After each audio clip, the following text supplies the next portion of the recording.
Okay, I wanted to hop on real quick. We had an amazing open house this weekend at this property in Laguna Hills, listed at $699, and it's been on the market for 30 days. So we talked to a lot of the buyers about doing a buy down loan, asking for a seller concession. Look what that will save you.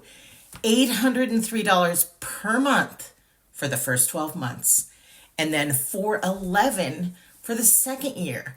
If, as everybody is predicting, when interest rates get down to 6, we're looking, to me, it's like going to be like a mini COVID market. Prices and demand are going to skyrocket. There's your jump in equity. So by the third year, you'll have even more equity. Then you can refinance to whatever rate we're at, likely lower than we are right now. And this is a huge savings.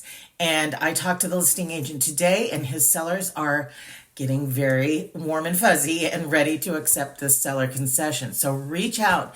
This is what we're doing right now to save you a lot of money in this market. This won't work when the demand goes up because you'll be against multiple offers. Right now, this will work. Reach out with your questions.